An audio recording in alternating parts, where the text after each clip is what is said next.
सन 1917 विदेशातून उच्च शिक्षण घेऊन एक तरुण बडोद्यात परतला. नाव होतं भीमराव आंबेडकर. डोक्यात ज्ञान, डोळ्यांत स्वप्न आणि मनात समाज बदलण्याची आग होती.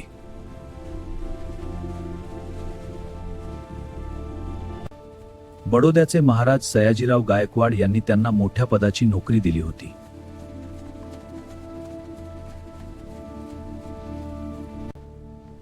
पण या शहरात त्यांची खरी ओळख अजून कोणाला माहीत नव्हती.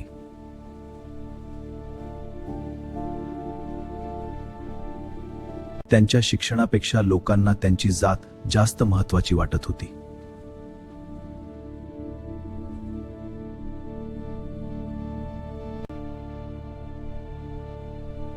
इथे घ्या तुमची फाईल. कार्यालयात त्यांना हात लावायलाही लोक घाबरत होते. अपमानाचे घाव खोल होते, पण त्यांचा संयम त्याहून मोठा होता.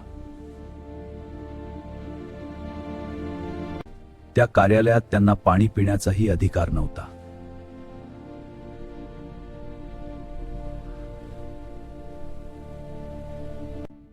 विदेशात सन्मान मिळालेला हा विद्वान आपल्या देशात अपमान सहन करत होता.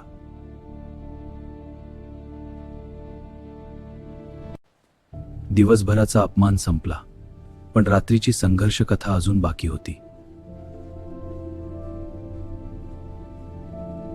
नोकरी मिळाली होती, पण राहायला घर मिळत नव्हतं.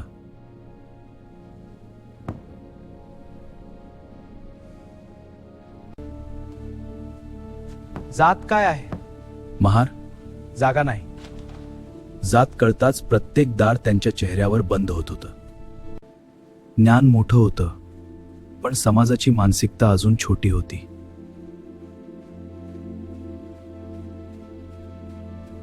शेवटी त्यांनी आपली ओळख लपवून धर्मशाळेत आसरा घेतला.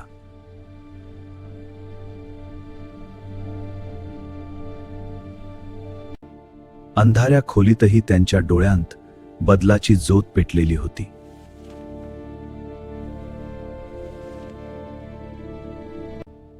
पण सत्य जास्त काळ लपून राहू शकलं नाही.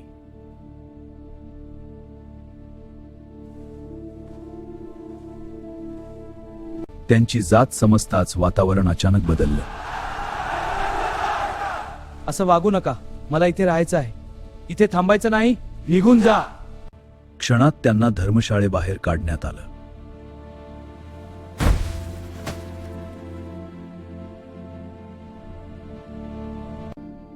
त्या रात्री भीमराव पूर्णपणे एकटे पडले होते.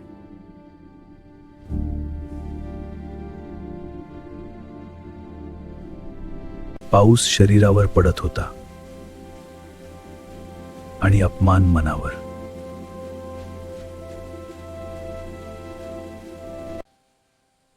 एकच प्रश्न त्यांच्या मनात घुमत होता.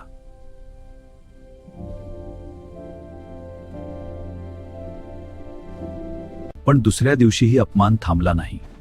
आंबेडकर, तुमच्या फाईल्स अपूर्ण आहेत. तुम्हाला काही समजत का? सर, मी सर्व कागद पुरेजेल. रिपे मरे जाई. त्यांना आता समजलं होतं, ही लढाई एका नोकरीची नाही.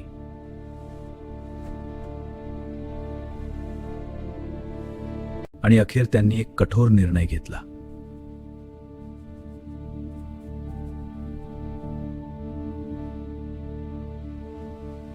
डॉक्टर आंबेडकरांनी ती नोकरी सोडली.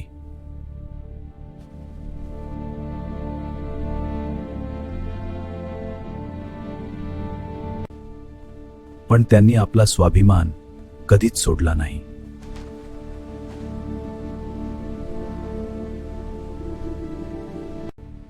त्या अपमानाने त्यांच्या मनात क्रांतीची ज्वाला पेटली.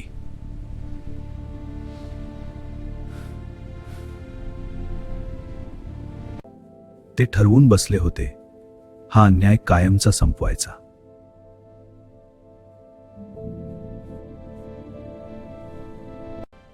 पुढे हाच माणूस लाखो वंचितांचा आवाज बनला.